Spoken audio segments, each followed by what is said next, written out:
But without each other, lifting each other, we might take that one too many steps to the dark place. Yeah. And then we wouldn't be sitting here now.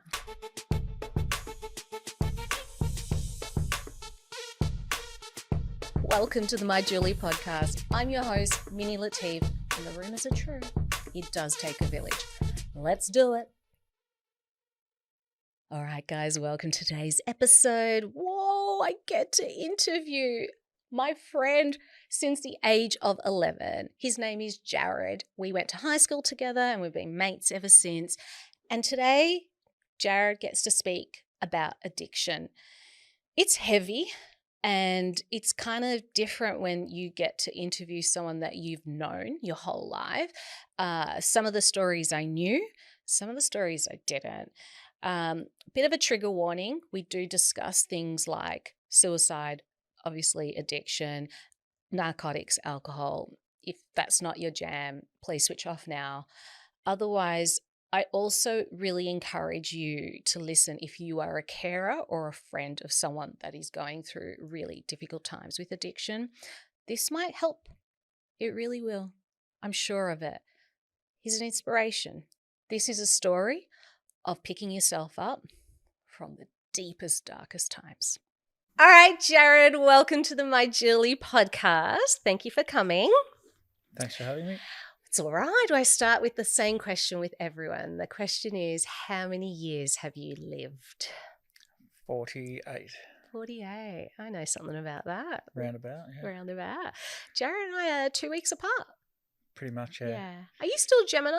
No, I'm Cancer. You're Cancer, but we're a couple of, yes. Yeah. June 1997. 77. Did I even know you know?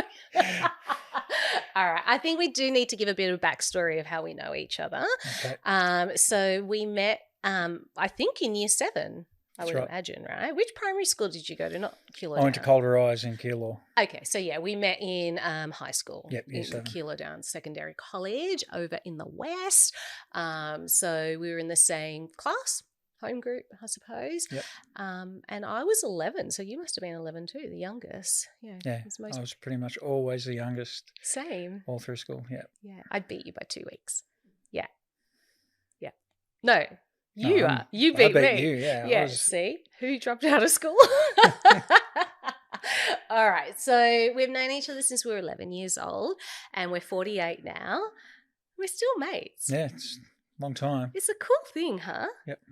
And what's really odd is, and I've known of your kids and things like that, but I only met your kids a month ago for the first time. Have you met my daughter? Not in person, no. No. It's crazy, hey? But you watch kids grow up through social media, so it's like you know them. Yeah, for sure. Same. And but I got the privilege of having your daughter do her work experience here. And it was for me personally, it was such a really important experience for me because I got to get to know you even more because I could see you in her. Yes. In so many ways. Obviously she's herself as well, but I also got to meet your baby mama. Never met her before as well. I love her. Yeah, she's super cool. She's good. Dope as. You picked a good woman to have kids with. I really, really mean that. Yep. Good kid. She's a great mum. Great mum. You can tell. You got great kids. And I met your son too because your son dropped off your daughter for the work experience. And this is like the beauty of life, right? We meet as 11-year-olds, and how would we ever think that 30-something years later we would be reconnecting with our own children's school stuff and all the things that happen in between. And I just think it's so important that for those of you that are still in school, high school, uni, and all of those type of things, the people that you meet there, they can still be around, right? And I know people are going to ask, so I just want to knock it out straight away. No, we've never dated. We've never kissed, nothing, okay? So we've literally been mates and friends the whole time. Yep. Which is cool. And maybe that's why we've managed to keep a friendship for this That's long. probably one of the reasons. There's nothing else Yeah. getting in the way. Yeah, maybe. Do you have many friends from our high school that you're still mates with to this day?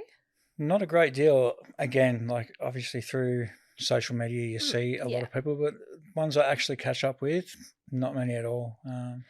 Of the people you would call like your closest friends, where have you known them from? Was it school or from... No, probably my closest friends now, or apart from a couple from primary school that I still Yeah. see, one of my best mates I've known since I was 4.5, since grade prep.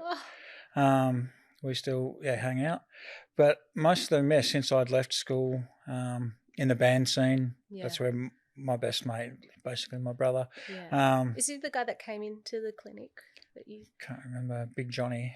So, I don't remember. Okay. Anyway, you met him through but music. I met him Yeah. when I was 18 when I Mhm. joined a band, and him and I have been best mates ever since. We still work together, see each other Oh, really? nearly daily. Yeah, we've lived together on Yeah. and off over the years. But yeah, he's probably my closest friend. Yeah.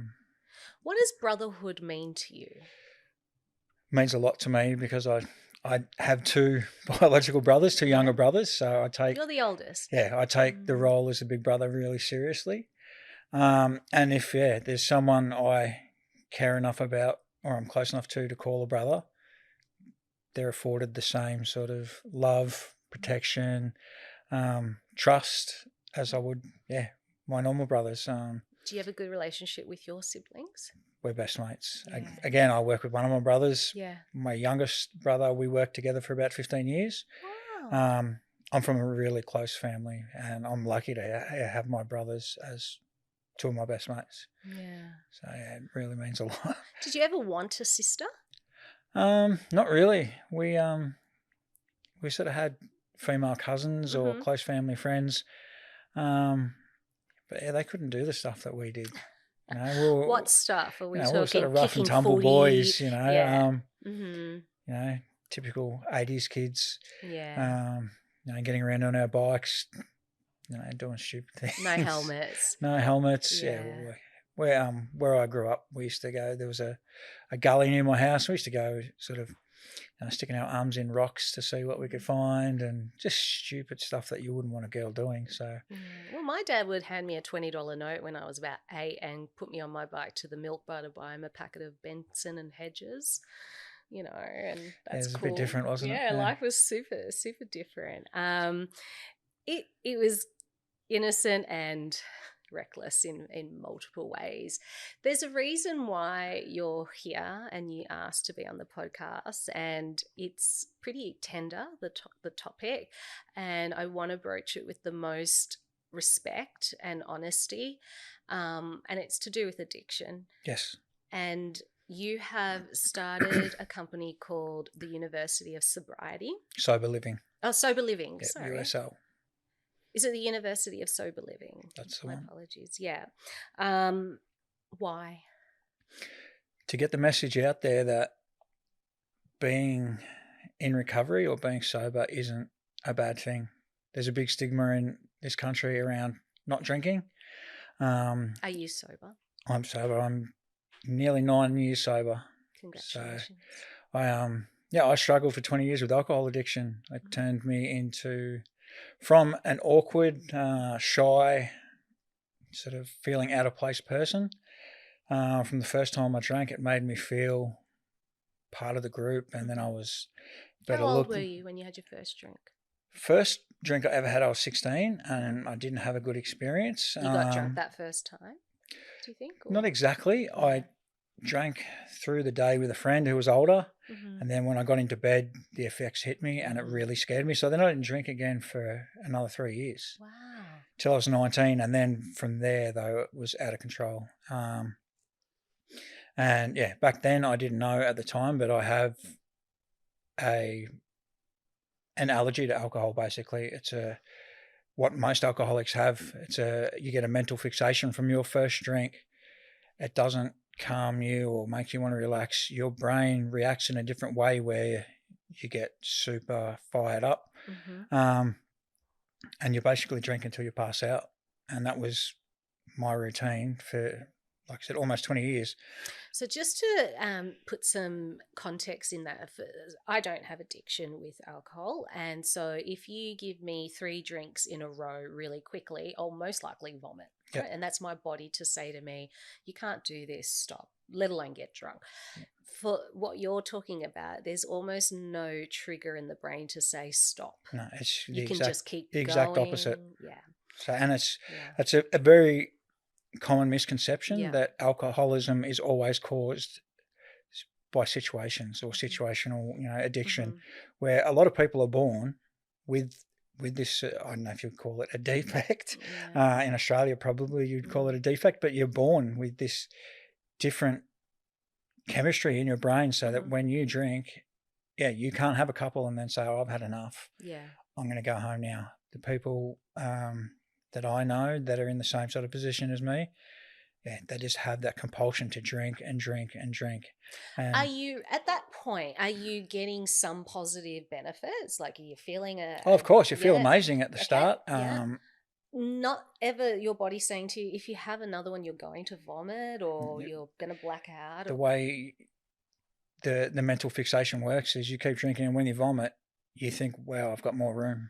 I can start all over again." And this is the thing that you just get stuck in this cycle where you just drink more and more, and then the next time you drink, same thing happens again, and you can wake up feeling horrible the next day, and you say to yourself, in every bit of honesty, I'm never going to do that again. I'm never drinking again. You do feel that remorse. You feel that Yeah. the guilt, the shame, Yeah. remorse.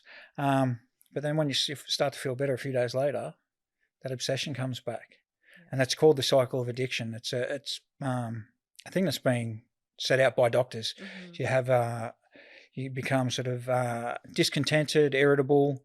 You start to get this urge to drink, and you have the yes, no in your head. And 9 times out of 10, the person with alcoholic traits is going to choose yes, and they go out and they binge drink, or they go on a bender. From there, you go into the shame, guilt, remorse spiral, and then you come back around to your irritated, and just want to start to do something again. You start to feel better, discontented, and the cycle starts over and over. And so many people get stuck in that for years. 20 years for you. Yeah, and for me, 20 years, and that's not just making myself feel sick and blacking out on countless weekends, burning my life to the ground over and over again, making ridiculous decisions either while drunk or while you're feeling sick or whatever. Just bad choices. And with me as well, I mean, it turned me into a horrible person. I hate the person I was. I became a womanizer, a liar, a cheat, all the things that my mum raised me not to be. Everything went out the window. As soon as I had a few drinks, my conscience was gone, and I was a horrible person. So I know you as a really young person, like that 11, 12-year-old. And like you said, you're quite shy, introverted. And if I had a way to describe you, I'd be like, he's super smart and almost nerdy and super cool because he could play guitar, right? Like, you have all the attributes to be ultimately like the jock of the high school. But your painful shyness perhaps was something that was hard for you. Was that a difficult part of your coming as a teenage boy? Yeah, I hated being a teenager. Because of being shy? Just being ultimately so shy and feeling on the outer. Because externally you've got all the stuff, right? Like you're smart, you're cute, you're musical, like that's the stuff that girls are into. So, but you don't have the confidence? No confidence at all. Because why? What do you think that was? I've just never been a confident person. It's one of those things, I think you're either born with it or you're not. Well, I'm trying to understand, was the alcohol the thing to build your confidence? That's as soon as I had a drink, I felt confident. And then I could go and talk to people, and I could do all these things that I couldn't normally do. Yeah. And at first you get addicted to that. Yes. You get the ego. So you've got a huge ego, but your self-confidence is still down in the gutter, but you can bring it up with a couple of drinks, and it can turn you into a terrible person. And like I said, it did that to me. What are some of the things, if you don't mind sharing, that you regret the most during those days? The lies, the cheating, more than anything. Like any decent relationship, especially the one with the mother of my kids, Mhm. was ruined because I didn't want to grow up. I still wanted to drink and hang around at the footy club and be one of the boys. Mhm. Even once my son was born, I Mhm. was like, oh, I should still be able to do what I want because I go out and I work hard during I've the week. So earned I've earned this. this. I Yeah. deserve this. And it was just ridiculous, sort of addictive personality thinking. Most people in addiction are very selfish, self-centered. You're sort of lost in the dark. It's a strange feeling to look back at when you Yeah. look at it and you think, Because your mum and dad have a great relationship, don't they? yes. Yeah. And neither of them really drank while I grew up. Mhm. So it wasn't an environmental thing at all. Mm. I had older cousins that I really looked up to that were sort of into the drinking, this Gotcha. and that. And, they're the guys I started going out with when I turned 18. And I had the group of friends that I had were all the same sort of, knock around boys, Mhm. footy players, Mhm. musicians, this, that, Mhm. whatever. And drinking's just what we did. Drinking and trying to, conquer girls. That was what we Mhm. thought at the time Mhm. made you a better man or, a big man. And yeah, in hindsight, like I Mm. said, it's the best thing I think about me becoming sober and changing the way I lived is that my son grew up seeing it differently. And Mm. not only just seeing that, I've never shied away from owning the things I did. Yeah. I've always told my kids why I'm not with their mum, because I wanted them to learn from me and not follow in my stupid ways. And it's great. My son's 18 and he drinks responsibly. Yeah. He's a model Yeah. version of what I wish I was. Yeah. So yeah, it's just that's one of the benefits, of Yeah. getting sober and Yeah. teaching him a better way. Yeah, and your daughter has a very good view on it as well, Yeah, and really it seems to be very confident that this is not going to be her yeah, narrative either, yeah, which is, I wanted to make sure that that was the case yeah. to No, it's him. it's really good that Yeah. they've both sort of been educated, and Chloe especially. Hmm. She focuses a lot on the negative side of things. Hmm. It's just her personality, Hmm. so she just when she hears about alcohol, the first thing she thinks about is the negative connotations. Yeah, what it's done to her family. Yeah, Exactly. yeah, So yeah. it's So thank God there's one positive to come out of it. yeah, that's it. Yeah, none of our kids are going to get away with being exposed at some point in their life with stuff. Yeah, And as parents, the best we can do is build them up with tools and confidence and this voice that really comes from their gut, their brain, their heart, collectively comes together and just says, make that decision now that yeah, is in the best interest. It's what I do daily for my daughter, that when I'm not there to lead her, consult her, whatever you want to call it, that I know she's got the tools to make wise decisions that are not in the moment for a moment of joy. That's never been, I think for me growing up, similar area, obviously we went to the same school, but my parents were just so strict on me. So I was petrified to do any of those yeah, things because I was scared I'd get caught and be stoned to death or something like that. Turns out my parents aren't actually like that, but I had this narrative in my head that that's what was going to happen to me if I ever got caught with a boy or got caught drinking or got caught smoking. And so I was just too scared to do the things. Our kids don't have fear no, of not at that. all. Certainly, my daughter doesn't. She thinks it's hilarious to hide anything from me. She's very, very open, and that's a conscious parenting decision. But I also don't say don't drink, period. I say don't drink because, Yep, and speak of the roll on effects, or don't do drugs because, and speak on those roll on effects. It's just to put it into context for them. Kids are inquisitive, they're smart, they exactly. deserve to know, they can handle the fuller story. Um, but 20 years, Jared, it's a long time, and I'm sure you tried multiple times to get sober. Yeah, I did. There was plenty of times I stopped for certain periods, but always with the intention of starting again. I thought if I stop for 6 months, Ah, I'll be able to drink like normal people gotcha. if I have a bit of a break. And this is another part of the alcoholic thing. Um, you try and try, and you want to be like everybody else. You can't understand why your mates can drink 4 or 5 beers and then say, "That's it, I'm done, I'm going home." You want to be like that, but as much as you try, it never works. And I was lucky to get myself sober. What was it? What happened that eight Just years ago? another series of events, a build up of me doing stupid things, Yeah. hurting people, um, basically burning my life to the ground over and over again. And yeah, it just got to the final straw. And I was at a pub one afternoon, a week after I'd had another, massive weekend of Yeah. making mistakes. Yeah. Um, and just something came over me, and I was with 2 of my friends. We were watching an NRL grand final. Were you drinking? I had a light beer in my hand Mm-hmm. because that's another thing that alcoholics do. Oh, I'll just drink light or I'll just drink mids, but no matter what, the It brain rolls is going to in. take you back there. Mm-hmm. But yeah, I was halfway through a light beer and I just turned around and said to the 2 friends of mine I was with, I said, "I've had enough of this.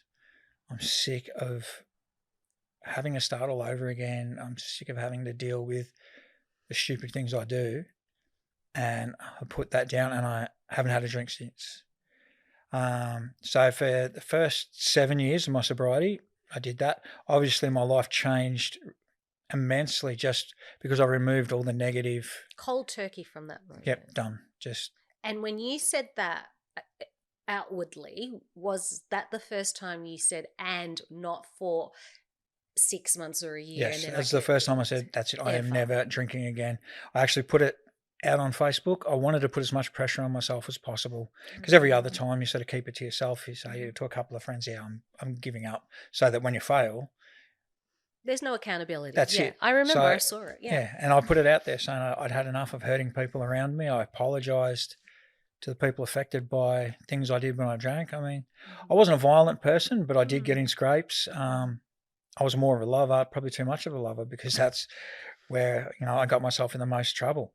Um, but then, yeah, after 7 years of sobriety, through my partner, I started getting involved with the fellowships of Alcoholics Anonymous and Yeah. Narcotics Anonymous, which sort of encompasses alcohol and all other drugs. So you started doing AA Started doing specifically. AA Yeah. How long ago were afterwards. you doing that? When I first gave up drinking, I went a few times to Mm-hmm. sort of see what it was about, learn a few tools to try and keep me on the straight and narrow. And I did learn a lot. And I went online and sort of went through the 12, they have a 12-step program. Mm-hmm. I went through the steps of myself and thought, okay, I've done that. But yeah, stayed sober. But it wasn't until getting involved with the program and slowly letting my guard down and realizing what it actually was, more of a program on how to live your life, not just about how to stop drinking. It changed my life tenfold again. If you could break it down, I know this is years of working on yourself, so it's hard to summarize it, but what is the ultimate shift of how to live your life as a sober person? Is it more that you're understanding the mechanics of alcohol, or is it more the understanding of what makes, is it the inner child work that you needed to do? Like, where is it? Everybody's different. So I had a great childhood, so I didn't have Yeah. any inner child stuff, but it comes with a lot of the education first, where you learn that, okay, this isn't something that you chose to do. It's in your DNA. You're going to be an alcoholic if you choose to drink. You don't have any choice of being able to drink like a normal person. Mm-hmm, mm-hmm. So hearing that helps. And then acceptance. That's the one thing that's the hardest, because we live in a culture where everything is about drinking. Accepting that you can't do that like everybody else is really hard. And it's when you look at yourself and you say, okay, I can either keep following the cycle I've been living in and destroying it and die early, or I can try something different. And that's when I accepted the person I was. And then from there, being able to apologize to people and start living your life in a much better way, it becomes easier. You start to feel joy. You start to feel things that you've missed out on because you've either been hungover or, in guilt and shame. Oh, you've got a huge fog over you. Exactly. But Yeah. yeah, the one thing that I could recommend to anybody that's even thinking about giving up drinking or drugs or whatever it is you're into is look into AA and NA, because the community and fellowship there is what has changed my life. Because you walk into a room, everybody expects when you go to AA, it's a room full of old guys in ripped pants, vomit on their t-shirt, hobo looking blokes. That's the stereotypical Turns out ideal. it's Dax Shepard and what's his name? Brad Pitt Brad in a Pitt, room Anne together. Hathaway. I'm like, I could have gone to that AA. Yeah. The people you meet there are from every walk of life, from mums to brain surgeons to lawyers, police officers, every type of person you can imagine is in there. And age groups. and everybody there just wants the best for you. You walk in there, everybody automatically has love for you. And once you become part of that, you get to pass that on. And they teach you that, the one thing that you say in a share or whatever could change one person's life. One person, a new kid could come in, 20, 23-year-old, thinking, I'm not really happy with how I'm going, hear my story and go, that's where I'm headed. I relate. And then, and it's all about relating and the community. And it's, especially with NA, it's called Addicts Helping Addicts. It's people that understand. You can go to a doctor and psychologist, all these people that have read all the books and they know what's best for you. But if they haven't lived that life, they can't offer the support or understanding that another ex-addict No, the lived experience, it's different. And that's why I'm so involved in it now, because I love being able to relay my story and have someone come up and say, how did you do this? Or how did you do that? And that, it's admirable, because for so many years, I mean, you were very open with me with certain things over the years, but to actually read when you posted, I'm an alcoholic and I'm going sober, and it was like a punch in my stomach. And it wasn't because I didn't know. I knew because of the certain behavior you witnessed to, but for you to say it out loud, I felt a punch in my stomach. And I'm just an old friend. Yeah. I'm not in your household. I'm not one of the immediate immediate village. And I just thought, God, the people around him, like I thought of your mum, your dad, obviously your kids, and all of that kind of stuff. And it was this like, I almost lifted off just from joy. And I knew how many years it was going to take, right? And how much work it's going to take. But the fact that you did that, it's step one, right? It's better than what you were doing before.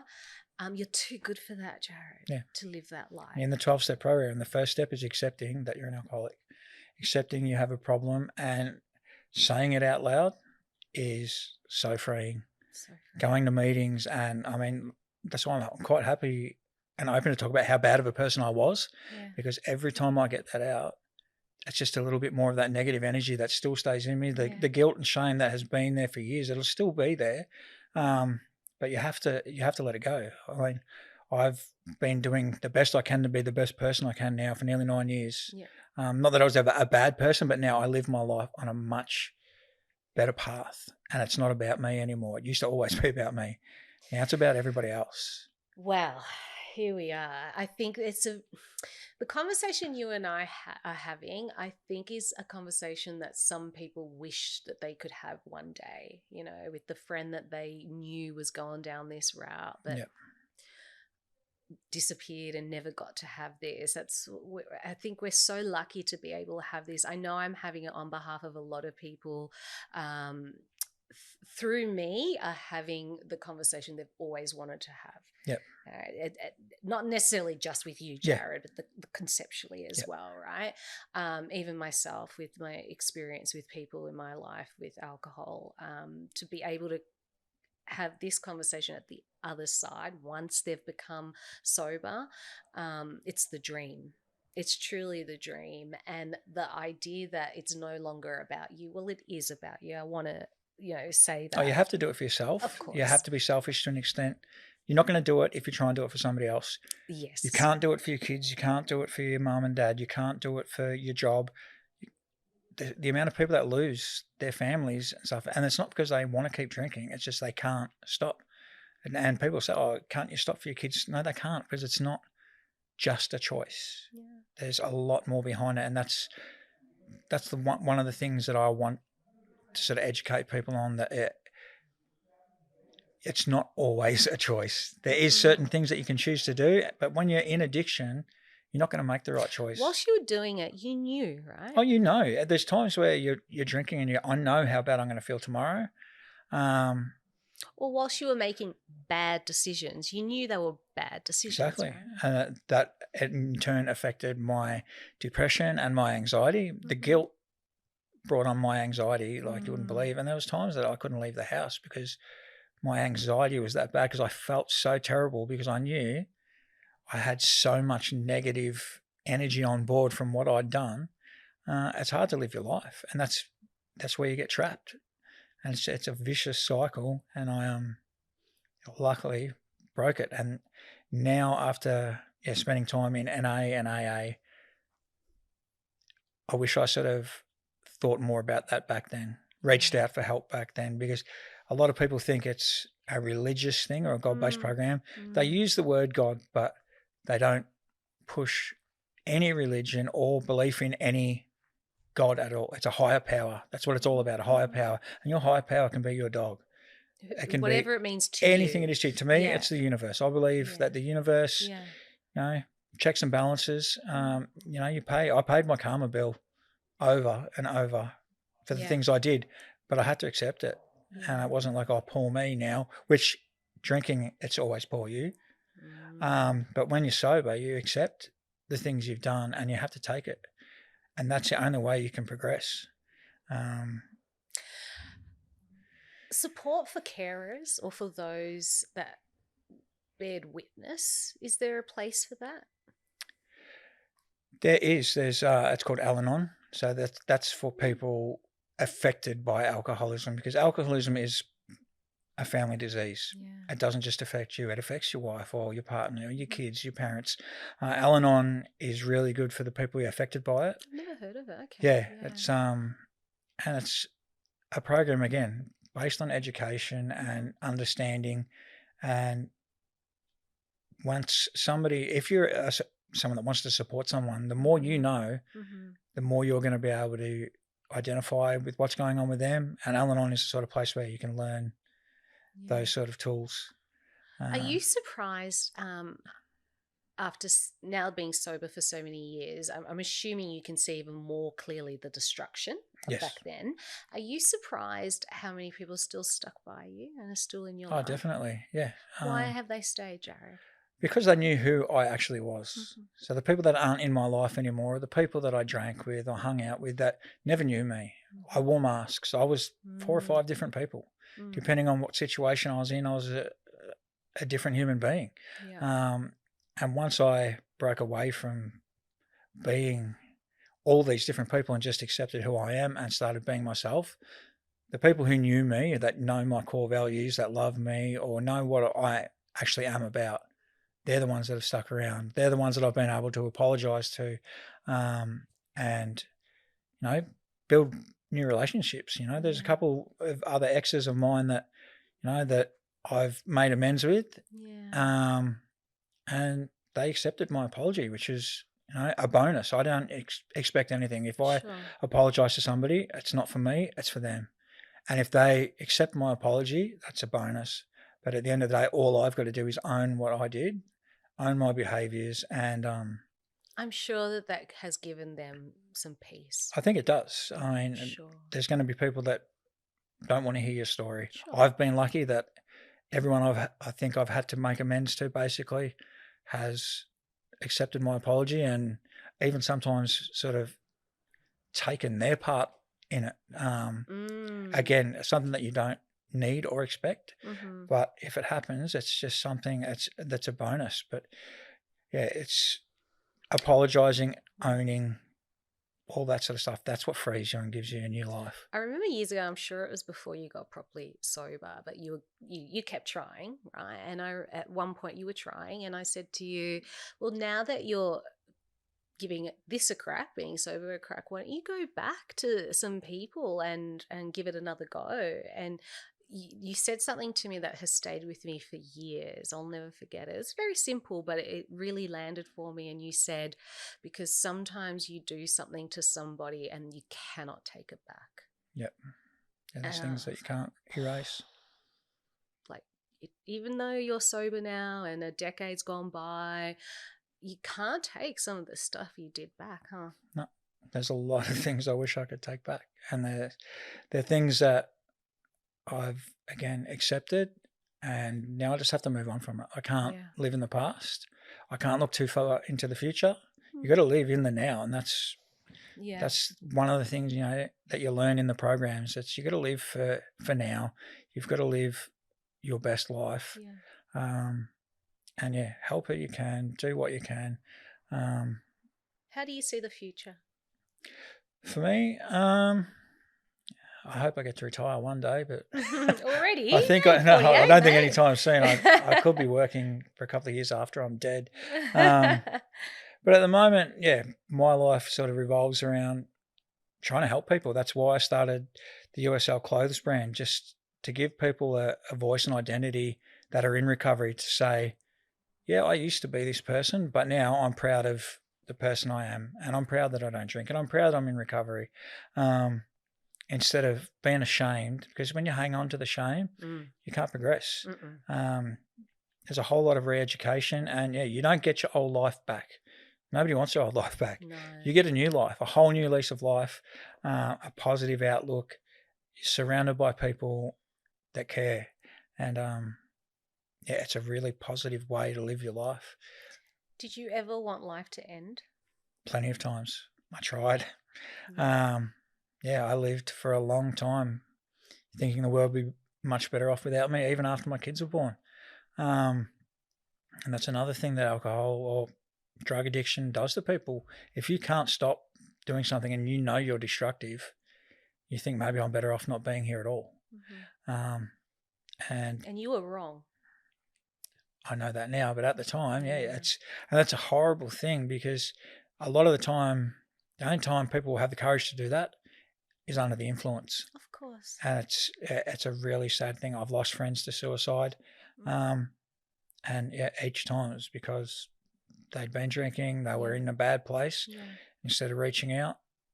And that's why I'm saying it so bluntly. You were wrong, because you're doing, you've got this program for people that are in that spiral right now. And you don't do it because you're wrong. Right. And it's like almost this magical glass that we can look into and go, if you get sober and do the work, this is what's on the other side. And you have children that sing your praises. Your children speak so highly of you, Jared. Right. I speak so highly of you. I have so much respect for you. I'm so proud of you. I've known you. We've grown up together. Okay. Life's tough, and we get thrown stuff, and we don't know why it has to be so hard and so heavy. But without each other, lifting each other, we might take that one too many steps to the dark place. And then we wouldn't be sitting here now. Exactly. So don't do it, just hold on that extra day, make that phone call, click on that link, buy the jersey, do whatever. It seems so novel or jovial, but it is life-saving. And there's plenty of help out there. So much help. People have stories that are so relatable, and it's as heavy as they are, it's happened before, and we can help. That's just a good thing about stepping into the program, is you realise that you're not special. You haven't had the worst life in the world. You're one of millions that have lived with a disease of alcoholism or addiction, and you're not alone. And there's always going to be someone that's willing to listen and give you a hand. Yeah, you are special though. Yeah, take that on, because you wouldn't want anyone to say that to your kid. I do believe we're all unique, and we have to place a lot of value on ourselves in order to get through the day, man, because stuff gets thrown at us. I am really excited that this is how you turned it around. It's one thing to like do acts of service, but also to actually do something with it. And you've created this company that I'm assuming is giving them some direction on where to go, where the tools are. We provide support service. Yeah. So let people know, like, where can they find you? So on universityofsoberliving.com is where we have our clothes range, and then there's support networks from there. Because of the way the fellowship programs of AA and NA work, we can't basically advertise them because they don't affiliate with any business or organisation, which is a great thing for them to remain autonomous. So there's never any blurring of the lines. I'll promote them, till the day I die. But unfortunately, we can't have direct things from our website. But we do have ways of contacting us if you're after support.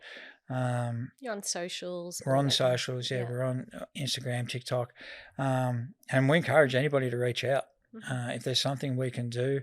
And my partner is a qualified counsellor. She does support work for carers and mothers of special needs kids, because she has special needs daughter herself, and she's also qualified in drug and alcohol counselling. So we do have facilities there, and it's something we're just looking to build up. Our main goal with the University of Sober Living is to get to a point where we can start sending people to rehab that can't afford it. Because the public system, there's 6 to 12 month waits, and in that time you can lose people. So if we can get to a point through our clothes sales where we can send somebody to rehab, like a scholarship system, that's the basic, way we want to run things, sort of, around that module of a university. And that's what we're about. It's just trying to help people. We don't want to see anybody go down the road that we went down. And if you're already there, we'll help you get out. Yeah, you're not alone. Definitely not alone. Wow. Well, this has been really humbling, and I think really important. It's been pretty cool to be able to catch up with you, even under the lights and microphones and whatever. It takes a village to get us together, but here we are. Is there any closing notes that you would like to share, or? No, just I've said it a few times. Just reach out. If you're struggling with alcohol, drugs, mental illness, speak to somebody. There's always someone. There's Lifeline out there with addiction and alcoholism. There's AA and NA. There's plenty of places that'll just take your call to begin with, and that's the first step is the hardest. You might not get into a program straight away, but speaking to somebody, just getting it off your chest is a huge step. So. Well, I hope everybody has the opportunity to do that, and even to have this conversation when the person that they care about or they love are actually sober. It will happen for you, I'm sure, and for the people in your community. And this is not going to be a one and done thing. It's going to take years of work, but we're here for it. Never been shy of hard work, have we? Not at all. No. All right. Well, this is it. We said we'd do the block together, but instead we do the My Julie podcast. That's it. We'll see you in the next season, perhaps. No worries. Thank you. Thanks, Jared. Bye.